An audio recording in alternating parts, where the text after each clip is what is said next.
Hi guys, welcome back to the channel. I hope you guys had an awesome New Year's Day celebration. So today we have a very special video and I took quite a while to prepare for this one, so I hope you guys like it. It's our mid-season number one's journey to the top, and it is none other than the amazing FPL Focal.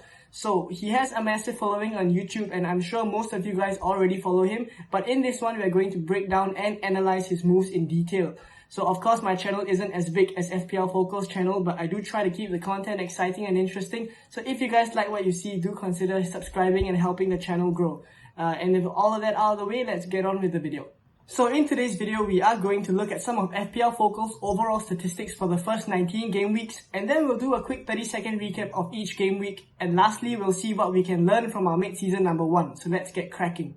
Now looking at the first 19 game weeks, his overall rank has been on a meteoric rise since game week 1, and apart from some minor hiccups in game week 3 and game week 8, the performance of his team has been really remarkable and has allowed him to rise up the ranks really quickly. So there were some key moves that he made and we will get into them later on, but focusing on the big picture, we see that he gathered a massive score of 1,375 points in 19 game weeks, which works out to be an incredible average of 72 points per game week. This number could have been much higher had he not taken two -4 point hits, but nonetheless he made it all the way to number one, so really amazing stuff. And as for chips, he has already used his bench boost, his first free hit, and also his first wildcard. So he is only left with one triple captain, the second free hit chip, and the second wildcard chip for the remainder of the season. So let's drill into each game week now to see how the top FPL manager of the 2021 and 22 season managed his team throughout the 19 game weeks. So in game week 1, this was how he lined up, and he scored 100 points, which got him a starting rank of 377k. He didn't use the full 100 million to build his team, and he was left with an extra 0.5 million in the bank. Of course, to get 100 points, lots of his players returned, and he had 3 of the top 6 performers for game week 1 in his team. Most of the players in his team aren't a surprise other than Jota, who wasn't someone that was on everyone's team in game week 1 for sure. After game week 1, he didn't make any transfers, and this was how he lined up for game week 2. His team was good enough for a 75-point return, and that took him up to an overall rank of 281k. Some players in his team that performed really well this week was Trent and Antonio, who was on a real hot streak earlier in the season. To set up for game week 3, FPL Focal rolled one of his 2 available transfers and used the other one to swap Jota out for Benrahma, who had a key role in West Ham's strong performances early on in the season. This was how he lined up after the change, and game week 3 was the week that City demolished Arsenal by 5-0, and it was also the week that Chelsea drew 1-1 with Liverpool. But out of all these results, the key performer for FPL Focal's team this week was none other than his captain Mikel Antonio, who bagged a goal, an assist and 2 bonus points. This however wasn't enough, and his 62-point haul for game week 3 brought FPL Focal down to an overall rank of 327k. Game week 4 was a great recovery week for FPL Focal's team. After using both of his 2 free transfers to swap Ings and Brownhill out for Dominic Calvert-Lewin and Ismail Assar, this was how he lined up. Unfortunately, this was also the week that Dominic Calvert-Lewin's injury was reported and he didn't start the game. But no matter, because Veltman came in really handy with a clean sheet against Brentford.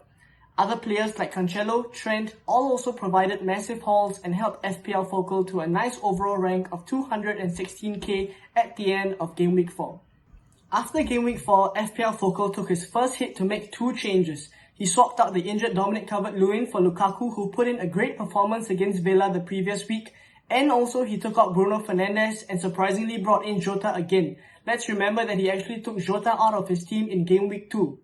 Now this was how he lined up for game week 5, and this week Ismail Assar and his captain Salah came up with the goods. Salah with a massive 15-point haul against Norwich, and Salah getting a 12-point haul against Crystal Palace.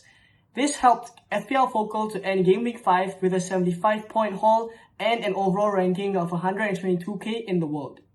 Next, he rolled the transfer and went with this team for game week 6, which got him 66 points when the average was just 43 points, and this shot him all the way up to an overall rank of 28k. Decent returns from most of his midfielders, as well as a nice double-digit haul of 12 points from Cancelo against Chelsea, were key in bringing FPL Focal to a rank that was by then already very impressive.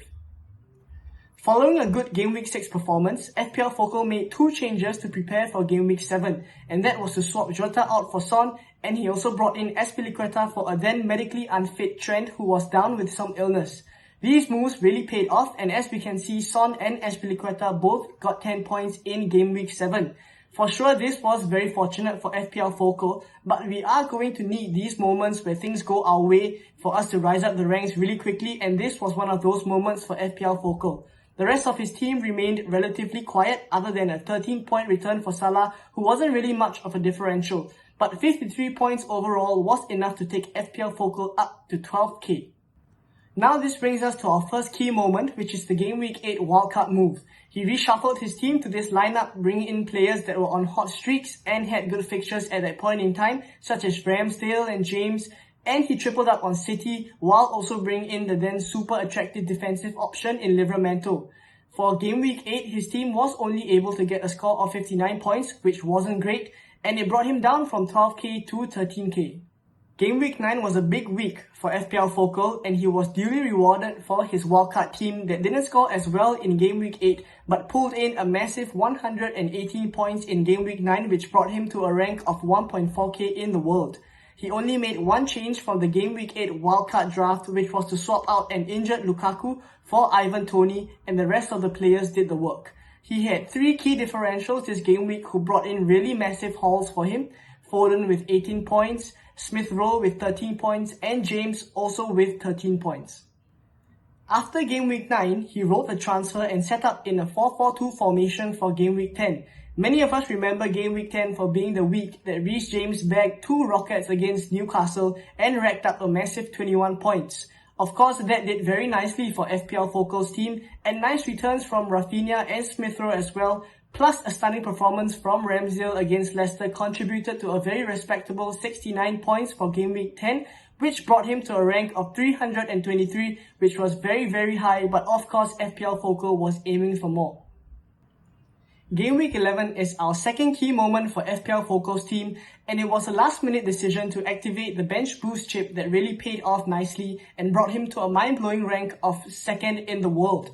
He swapped Norman and Diaz out for Son and Chilwell, and he amassed a massive 104 points from this famous single game week bench boost. Of course, Foster getting 11 points against Arsenal by saving Aubameyang's penalty was a massive slice of luck, but totally fair play and well deserved by FPL Focal for taking the risk of using a bench boost on a single game week, and he was duly rewarded for this. In Game Week 12, his team basically set itself the way the fixtures lined up and no change was needed, so he rolled the transfer. Lining up with 4-3-3 formation, this week was a great week for the big at the back strategy that was getting lots of hype during this time of the season. Massive returns from defenders and a couple of points here and there from Salah, Armstrong and Toney helped FPL Focal to 81 points, and FPL Focal maintained his second position. 2 changes were made to line up for Game Week 13, and that was to swap an injured Ben Chilwell out for Marcos Alonso and also swap Foden out for a then nailed Jota due to Firmino's hamstring injury.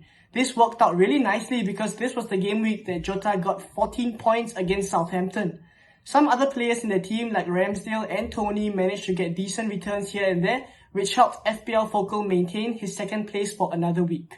After Game Week 13, FPL Focal rolled the transfer and lined up with a 3-4-3 formation. Midfielders were the key performers for Game Week 14, which was a game week with very few clean sheets. Rafinha, Jota and Son all came up with the goods with 8-point hauls, but the carry of this week once again was the Egyptian King with 15 points. 67 points overall was enough to get FPL Focal through to the next week with yet another grey arrow. Game Week 15 was the week that FPL Focal first tasted the glory of being at the top of the FPL overall rankings. He swapped Armstrong out for King, and with a 50-point haul in Game Week 15, it was enough to take FPL Focal past the previous number 1. He had returns from Trent, Salah, Rafinha and Son to thank for this, and after 15 long game weeks, he made it to the top spot. Now after Game Week 15, FPL Focal made 2 changes, taking Toney and Son out for Ronaldo and Gilmore. Game Week 16 was the week that Spurs against Burnley got postponed due to heavy snow, and lucky for Focal, Son was already out of his team by then. With returns courtesy of 3 penalties between Salah, Ronaldo and Rafinha, he managed to get 68 points, but unfortunately that wasn't enough to keep his first place, and FPL Focal dropped to an overall rank of 2nd in the world. Game Week 17 was the first of many game weeks to come where games were postponed due to the coronavirus outbreak, and with the remaining fixtures, the standout performance we will remember was City hammering Leeds 7-0. FPL Focal swapped Ronaldo out for Watkins because United's game got postponed, and that worked out really nicely with Watkins getting 12 points in a 2-0 win against Norwich. His defense did pretty well as well, Trent with a massive 11 points, Alonso coming off before Everton equalised, and Reece James getting an assist and bonus points along with it. But 77 points wasn't enough, and FPL Focal remained in 2nd spot after Game Week 17. Game Week 18 was the week that only 4 games were played, and to jolt our memory, it was after this game week that there was talk of Game Week 20 being completely postponed to deal with the COVID situation. Game Week 18 called for FPL Focal to take only his 2nd hit of the season to bring Lacazette and Foden in for Watkins and Gilmore, who both had blank game weeks. By this stage, having 11 players starting was already a luxury. FPL Focal managed to get 71 points in this game week, with Cancelo the standout performer with 18 points against Newcastle. But this wasn't enough to take him to the number 1 spot, and it was in Game Week 19 that he finally took top spot again. Game Week 19 is the 3rd key moment of this journey to the top, and it is a free hit chip that FPL Focal played which got him to the world number 1 spot at the midway point of the season. He loaded up on City, Arsenal and Spurs assets, which many of us who were playing our free hit chip did so, and he got a score of 55 points. Not a very high score considering that many of us who used our free hit chips managed to get more points, but nonetheless this was enough for FPL Focal to claim the world number 1 spot again. To wrap up our game week reviews, here is an overall picture of how long he kept certain players in his team for.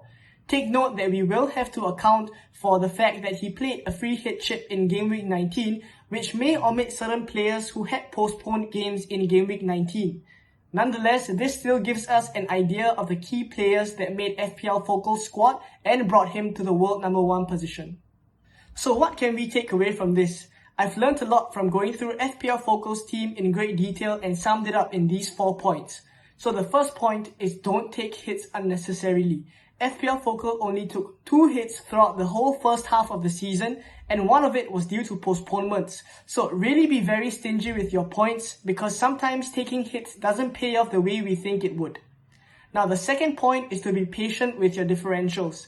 This kind of links to the first point, because if we are able to be patient with our differentials, we wouldn't rush to take hits to bring in players who performed well that game week. There has to be a reason why we brought in our differentials into the team in the first place.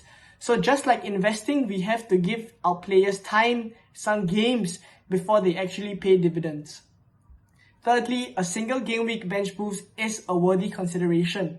We saw how a single game week bench boost that FPL Focal played in game week 11 really paid off nicely, and of course I'm not saying that that's the way to go, but FPL Focal did also say that using up the bench boost early kind of frees up having to use the wildcard to set up your team for a double game week bench boost later on in the season.